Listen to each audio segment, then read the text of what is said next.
Let's get into it. Sold Not For Sale podcast. Coach Colin here. We got Joe Rogan talking to Elon Musk. Now, what they're talking about is something that Joe already talked about on the show with everybody's favorite guest, Mike Baker. That's Social Security, okay? Now, I'm just going to play a little bit of that clip. Then we're going to jump into the Elon Musk clip because I just want to show you the changes in energy.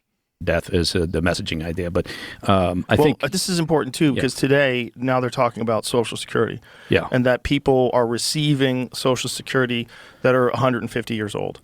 But I don't think that is the reality as it's being explained by people who understand COBOL, the language, and this computer programming language that they use is ancient, right? Which is kind of crazy that they're still using that, right? It's a government. I mean, right. Yeah. So some guy who understands it was explaining that if certain factors aren't taken into consideration or certain things aren't entered in, like date of birth or when there's certain things or date of death, or, right? But it doesn't even necessarily mean that all these people are receiving checks, right? Right. They're just listed on the files. Right. And it doesn't mean money's going out to them. And so, again, from a messaging perspective, does Elon need to screenshot that and then send it out as a tweet or whatever we call X nowadays? Right. And then suddenly you've got, a couple million people going, oh my God, we're paying dead people. Well, right. That's the problem with being hyperbolic. I'm going to send this to you, Jamie, because I was confused myself. And so I was like, what exactly are they saying? Because it seems like the people that understand that programming language are the ones that aren't jumping on board and saying, hey, this is what's happening. Yeah. Vampires exist amongst us. There's 300-year-old people getting Social Security. That's not what they're saying. The people that actually understand it are saying that's not really the case. Although how cool would that be if vampires existed among us and we found out the 300-year-old people were making benefits? That would be crazy. Like, how crazy. So I'll send you this, Jamie. This is this guy's explanation of it. But that 4.7, I'm sure we're going to find the trillion. Of course, some of that money goes out, and I think if you follow money in the government, it's always more effective and interesting than anything else, right? You always get to the bottom of things by following budgets. Yeah. Depending on how it's hidden, right? And so a lot of that money is going to be, perhaps it's in black budgets for who knows, for Defense Department activities. It's all for our safety. Now, that was Joe talking to Mike Baker, and everybody remembers the Mike Baker episode. A lot of you were actually kind of upset. You're like, I'm tired of seeing this guy on the podcast.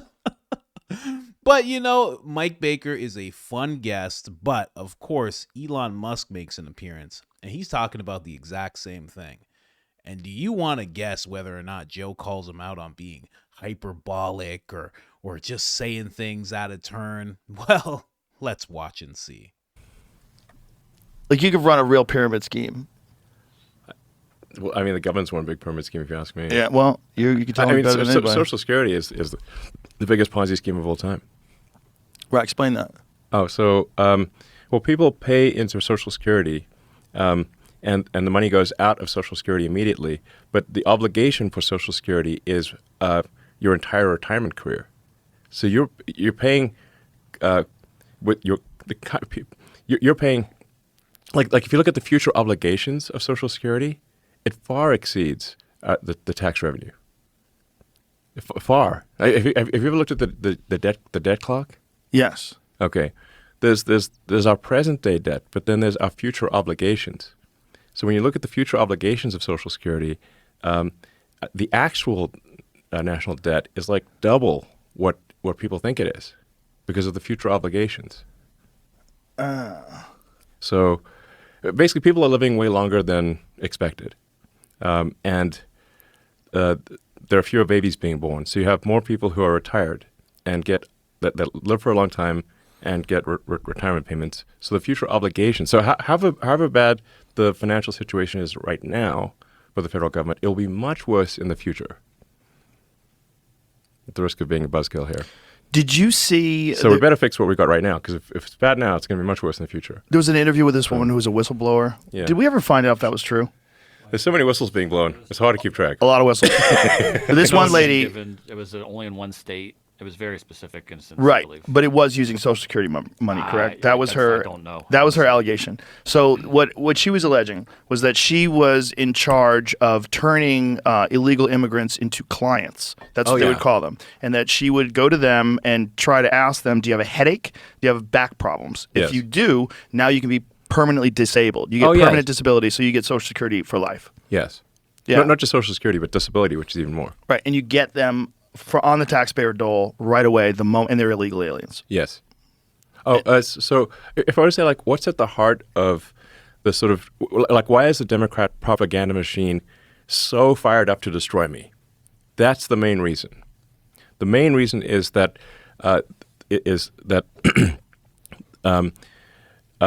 entitlements fraud, that includes like Social Security, disability, Medicaid, entitlements fraud for illegal aliens is what is serving as a gigantic magnetic force to pull people in from all around the world and keep them here.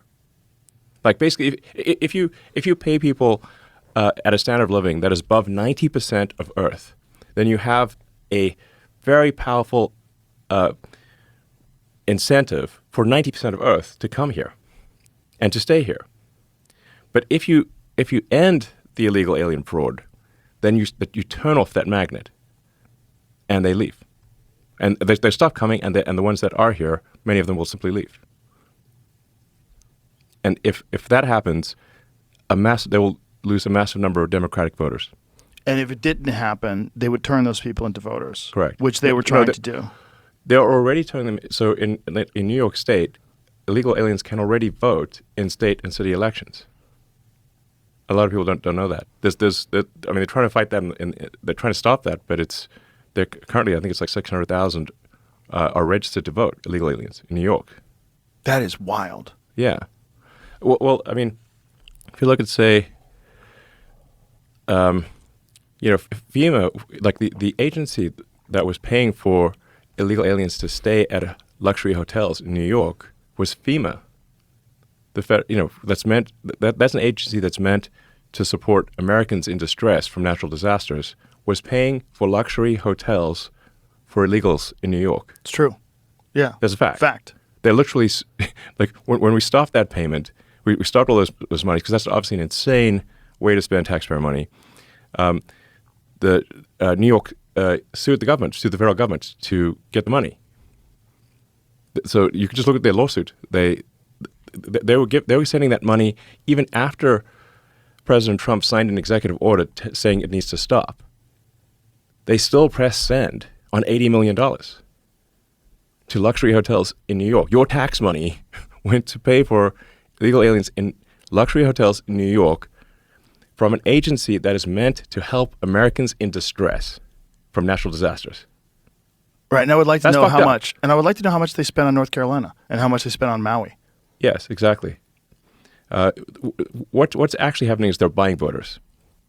That's really what's happening. It's like a giant voter fraud scam. They're importing voters, and it's really just a matter of time. So, like, a lot of people have trouble believing this, but the more you look at it, the more you will realize just how much of a problem this is, and how it's not just real. It is an attempt to destroy democracy in America. That's what, in my view, it is what it really is. Like, if you take the sort of 7 swing states, like, often the margin of victory there is like maybe 20,000 votes. If you put 200,000 illegals in there, and they have like a 80% likelihood of voting Dem, and it's only a matter of time before they become citizens, then those swing states will not be swing states in the future. And if they are not swing states, we'll be a permanent one-party state country. Permanent, deep blue socialist state. That's what America will become. And that was the game plan. That was the game plan. That is still the game plan.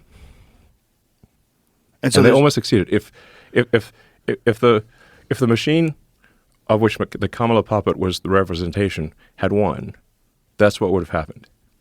The reason I went so hardcore for Trump was because, to me, this was a fork in the road, a very obvious fork in the road. If they had another 4 years, they would legalize enough illegals in the swing states to make the swing states not swing states. They would be blue states. Then they would win the presidential. They'd win the House, the Senate, and the presidency. They would then make district, D.C. into a state, maybe Puerto Rico, get 4 extra senators, pack the Supreme Court. So then you'll have the House, Judiciary, Senate, and presidency, all blue. And then they will keep importing more illegals to cement that outcome. Basically what happened in California. Jesus Christ. It would have been the end. That's why I went so hardcore for Trump. It was otherwise been the end. And that's why the Democrat machine is so intent on destroying me. It's just so fascinating that people can't see this. I mean, I invite people to do their research. The more they do their research, the more they will see that what I'm saying is absolutely true. It's like, just do the research. Yeah. It's such a bad idea, even for the Democrats, which is what they don't understand. Like, it's the same it's not people. ultimately going to work out. No, it's the same people. Yes. It's just they're doing it under the guise that they're the kind, compassionate, progressive people. Yes. But the same outcome takes place. It's just about control. And they probably institute some central bank digital currency and some social credit score system. And then censorship, of course. Yeah, of course. Well, that was the big fear coming into this election, was that if they can't censor things like – we talked about it before, but there was 2 major forks in the road. The big one was Trump didn't get shot. Yep. The other big one was you buy Twitter. Yeah. And if those 2 things don't happen, the whole world looks different. Yes. Yeah. We don't want to be on that timeline. No, we don't want to have only one side represented, because guess what? They will hijack that side, whatever it is. They will hijack that side and use it for money and control. And that's what it's all about. It's not about good people versus bad people. It's a bullshit shell game. Yeah. I mean, I think these things are actually, it's easy to understand if you look at basic incentives. The basic incentive here is the more illegals that the Democrats can bring in, the more likely they are to win. So that's what they're going to do. That's what they have been doing. And it worked in California. California's supermajority Dem. And look at all the companies that are leaving California. Yeah. I mean, In-N-Out just announced they're leaving, their headquarters leaving California. They're moving to Tennessee. Yeah. Yeah. So, and California made healthcare free for illegals. Yeah. As of last year. So, and that, obviously that's a gigantic magnet for more illegals. And this is not a thing you can solve simply with money, because what happens is you simply have more patients than a doctor can possibly see. And you can't just, make doctors out of nothing. So sometimes people are like, oh, it's just a money thing. No, it takes a long time for somebody to become a doctor, 30 years. And so what actually happens in California is that there are too many patients for the doctors to see. So then the average citizen in California suffers as a result. Now, the elite in California are fine because they have private doctors. They can just pay for the best doctors. So the elite in California are doing fine, but your average citizen in California is not doing fine. And the tax burden for healthcare for illegals was supposed to be $3 billion. I think they're now estimated it's $9 billion. But that number will scale to infinity. Basically, it's like, why not? Right. Why not? If you need any operation at all, come to California and have it be free. Right. From anywhere on earth. And the people that want to look at it in the most charitable way, they say, oh, well, these people are hardworking, good people, and they're the backbone of our city, and they should have access to all the things that we have access to. And I just don't think they understand that it's a political pawn. I don't think they understand it's a political game. This is not done for compassion and kindness. No. This is just done to ensure that it stays blue. Correct. Yeah, and it's essentially a bribery with your tax dollars. Yes, this is why the Dems will not even deport criminals. Yeah. Because every criminal deported is a lost vote. So even if somebody is an illegal with a criminal record and commits crime in America, they are still were not being deported. Yep. I'm sure we've all seen that. If you're a watcher of the show, you've definitely been seeing me report on that. It's been going on like crazy. And, when he says a deep blue state like California, that's Canada. Look at Canada. And I know there's going to be Canadians that are like, oh, we actually have conservatives. No, you don't. No, you don't. Not in comparison. You look at a real conservative, because we'll call American conservatives real conservatives. Compare them. You know, you have Trudeau, liberal. You have the NDP guy, Jagmeet or whatever his name is, liberal.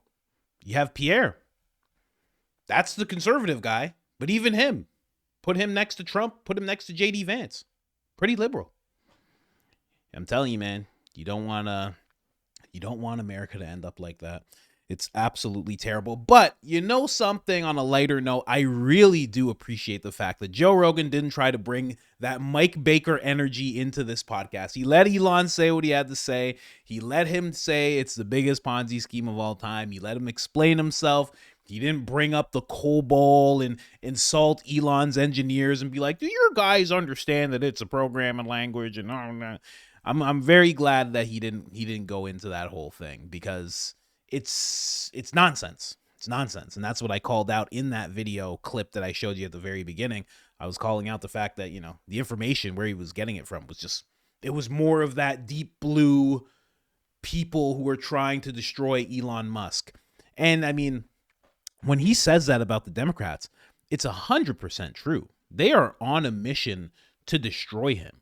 They are going to Trump levels. I wouldn't be surprised if we hear, I mean, we've already heard them touch on China a little bit. I wouldn't be surprised if they go Russian asset, just like they did with Tulsi, Tucker, Trump. I wouldn't be surprised if that's the next thing we hear about Elon Musk, that he's some kind of Russian asset, you know, especially after what Trump did to Zelensky. Jeez. Did you guys see that? Oh my gosh. Oh my gosh. I've never seen Trump so savage. Such a president, such an incredible president. What 4 years ago. I don't want to play that. That's nonsense. Where can illegals vote? Let me just look that up really quick. I didn't realize that he said that. I'm gonna go on to X. And I'm just gonna see, can illegals vote? Because it's not just California. I remember looking this up, and I had a where can illegals vote in America? And there are a bunch of places. You would be really surprised. And it's not that they can vote, it's that they don't request voter ID. Yes, illegals are voting. We'll play a clip, a quick blip of this. Are illegals being registered to vote? Yes, they are. And here's how it's happening.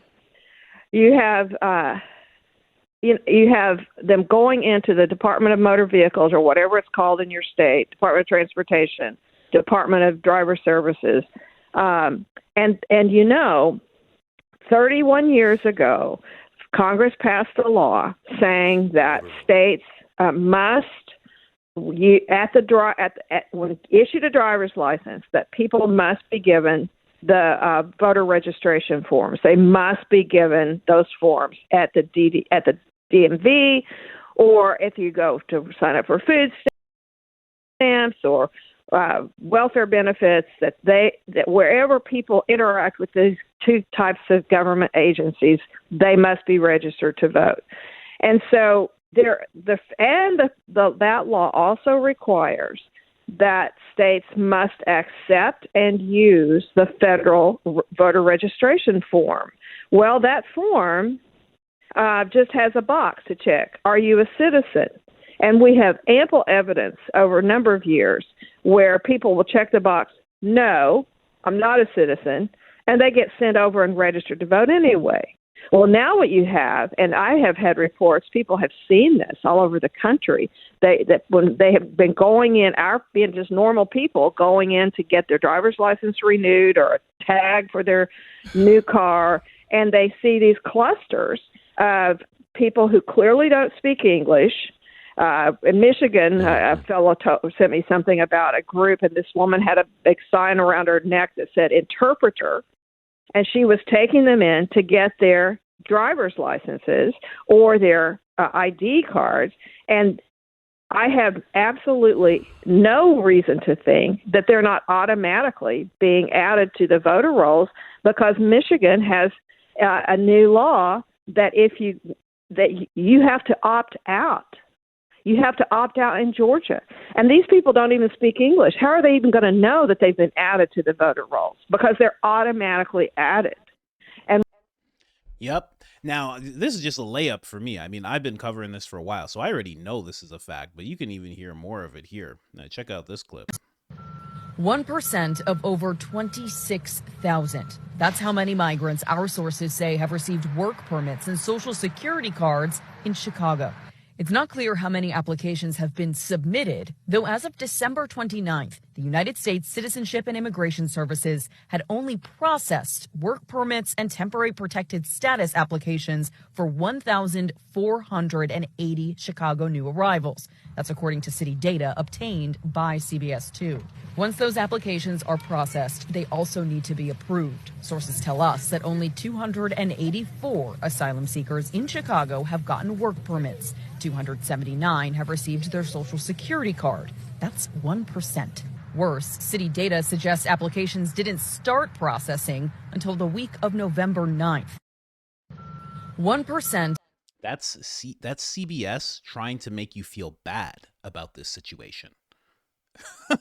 Funny how that works. That's them trying to make it seem like, wow, not giving them social.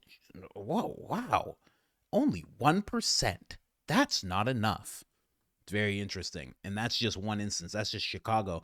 I mean, it's going on everywhere in terms of being registered to vote. Also, the Haitian migrants that everybody was talking about in Springfield, they were being given driver permits, although they did not pass driving tests, and it was a whole calamity of accidents going on around that area.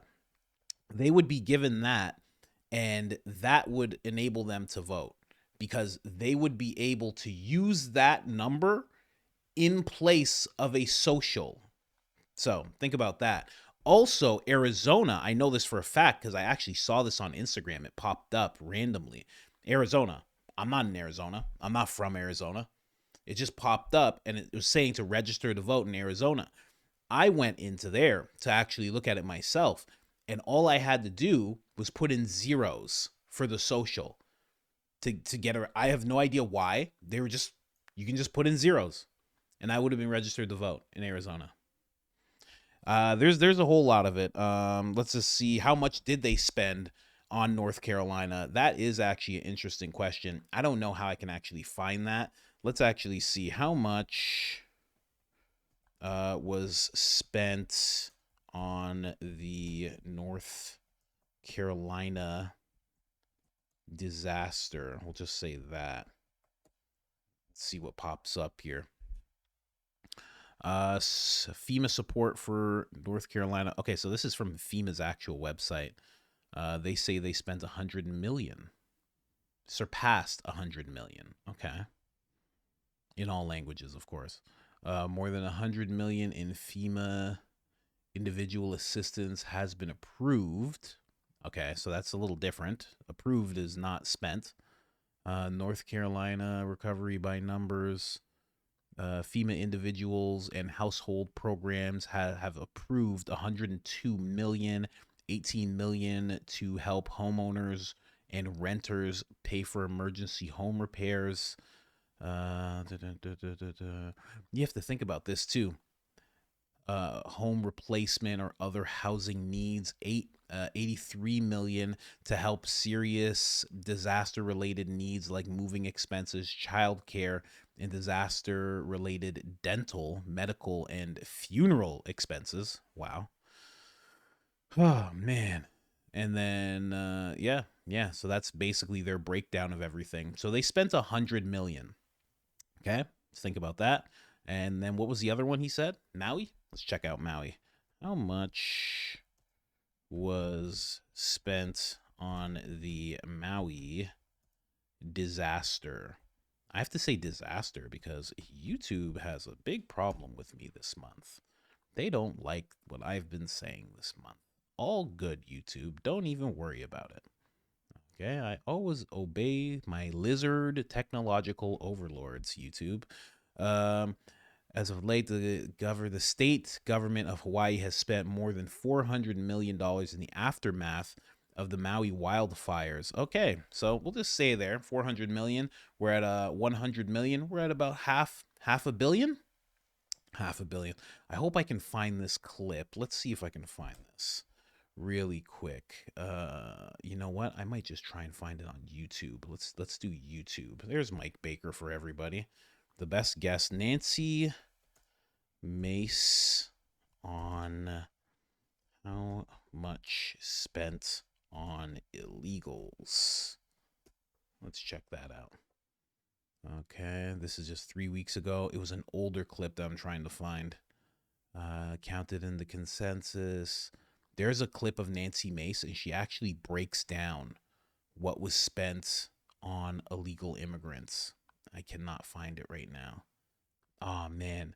But, okay, and I'll just tell you that the numbers were, she was comparing it to vets, how much was spent on vets versus illegal aliens, and versus vets. And she was talking about, I think this is it. Is this just a request? I think she goes off here. Let me see.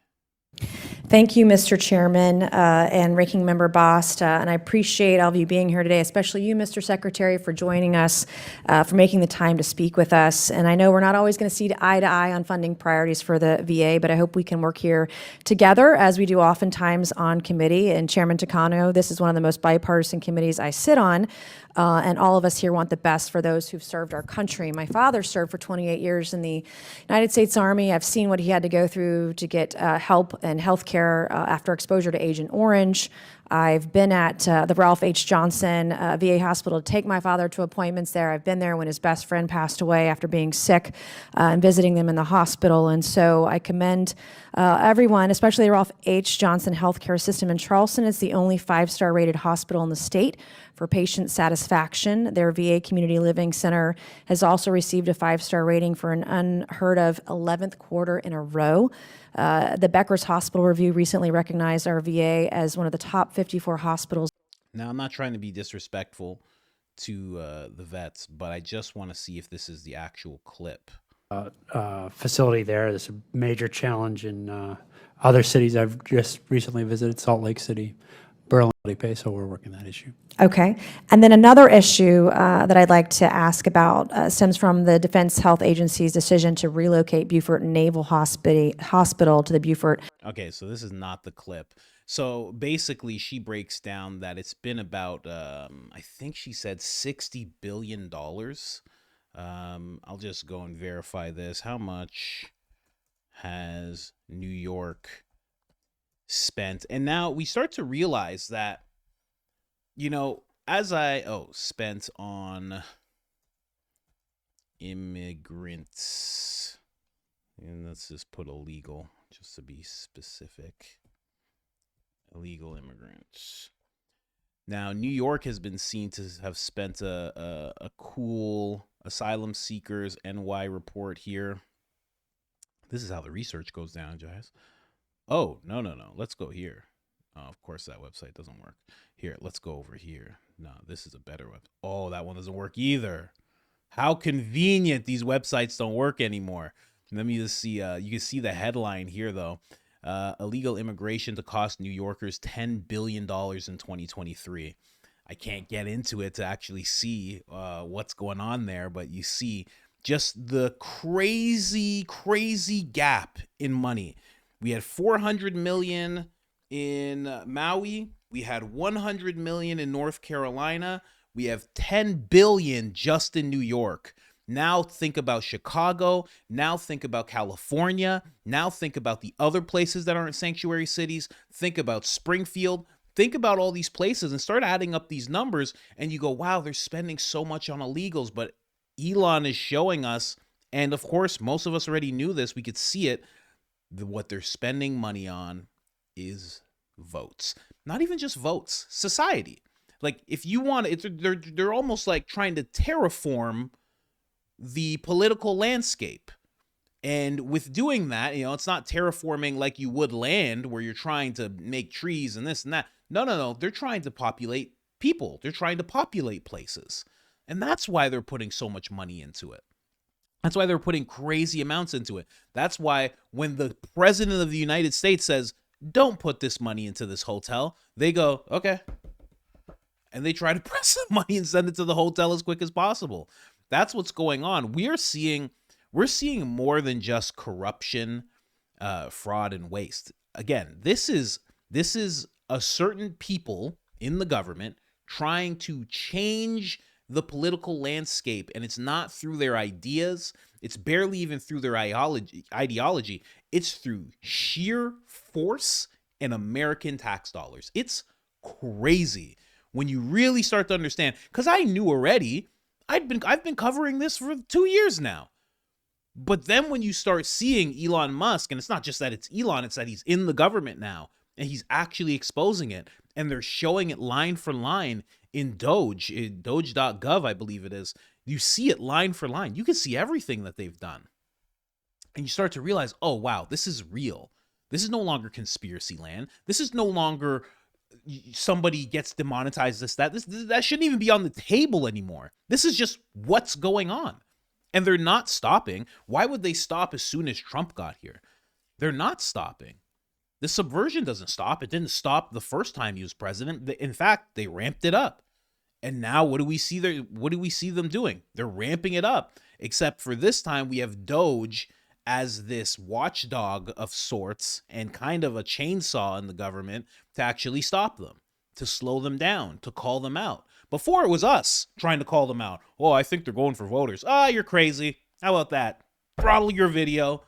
Now you have somebody in the actual government who's this guy who's on Twitter and owns Twitter and has 200 million subscribers on his X account. And now he's saying the same thing. So what do you do now? You're still throttling things down? You still throttling things? Oh, I don't know. We gotta fact check this. Surprised Jamie didn't jump in with the fact checks. I'm going to play this video a little bit because this talks a little bit about Doge. Got a little heated there, guys. I apologize. Oh, man. Let's play this video. They talk a little bit about what Doge is doing, what they're uncovering, and then near the end of what I want to show you, they start talking about Social Security again. The better, more transparency, the better. With Doge continuing its search for wasteful spending, Democrats insist on putting up roadblocks. Senator Elizabeth Warren tweeting this. Good news. After we raised the alarm, Doge has been blocked from accessing sensitive Department of Education data. Your Social Security number, income data, and personal information are safe for now. We will keep fighting back. But Utah Senator Mike Lee just was not having it. He responded, you literally passed a law giving IRS visibility into Venmo payments, and now you're all about privacy, but only for Doge because it's trying to weed out waste, fraud, and abuse of taxpayer funds.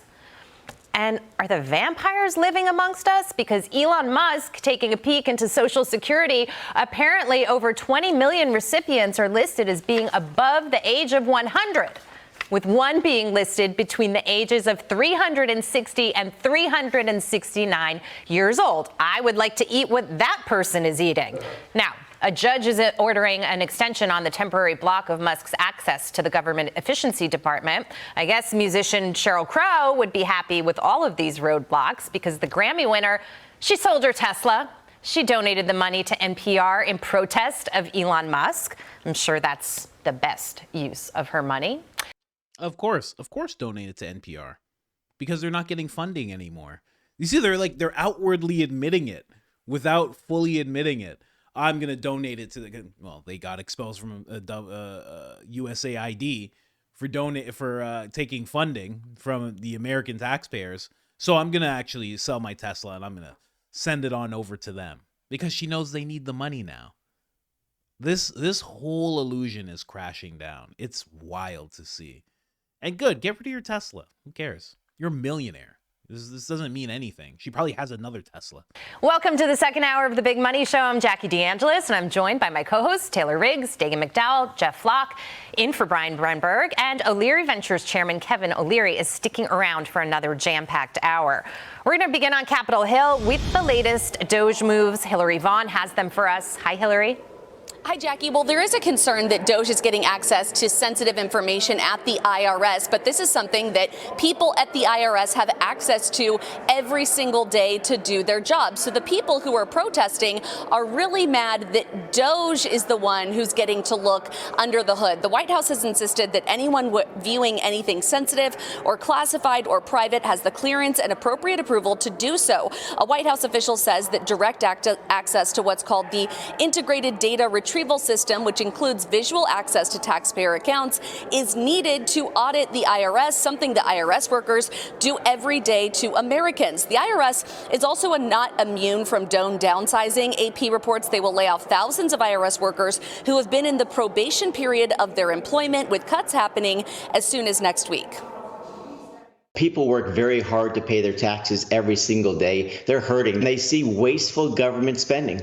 We need to have government in the sunshine. We need to have spending in the sunshine. In addition to finding fraud, Doge is discovering lost taxpayer cash. Doge helping the Department of Housing and Urban Development relocate $1.9 billion that had gone missing under Biden. That's nearly $2 billion that they say the Treasury can now use for other things. Doge has also been digging into Social Security. Elon Musk estimating there are about 60 million more Social Security numbers issued than there are Americans, saying, quote, there are far more eligible Social Security numbers than there are citizens in the USA. This might be the biggest fraud in history, but Democrats say Doge is exaggerating all this fraud they're finding. These are by and large performative theatric measures. They'll pick these one-off cases and they'll say this is broad policy. This is what an entire department or agency does or represents, and it's just not true. Musk also found that there's over 4 million people in the Social Security database who have an age over 140 years old. The oldest person alive right now in the world is 116 years old. So this is either a smoking gun for fraud, or as Elon Musk joked, vampires could be real. Jackie? They just might be. Hillary Vaughn, thank you. So that lost money that they were just talking about, that pop, that's why I wanted to play this clip. Also, what they talked about near the end there about Social Security, but that is very interesting that there was this lost money and that only Doge could uncover that there was money missing. No one that was currently working in those departments knew how to find the $2 billion. And Doge just came in and said, oh, there it is. And they're like, oh, thanks for finding it. Oh, now we can put it towards other things. I'm telling you, man, this system is so, especially listening to this episode, this system's so rigged and wrecked that somebody probably just put that money there. They're probably just like, it was a little nest egg. You know, it's like you work at a some kind of food store, you know? And you put a little something at the side, and if it gets to the end of the day and nobody notices it's there, you're like, that's mine. I get that donut now. Oh, nobody took it? We're closed up already. It's been sitting out all day. I don't know. I guess I'll just have it. No.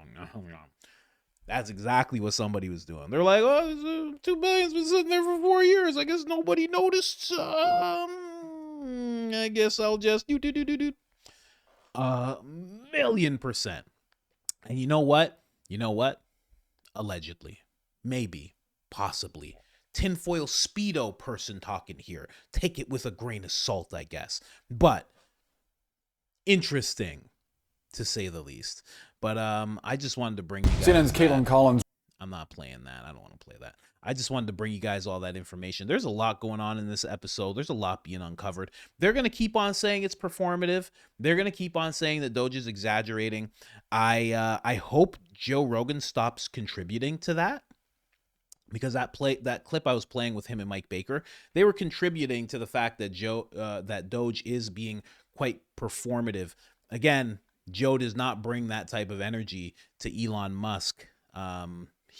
He goes with Elon Musk in what he's saying, because Elon Musk actually works in the government.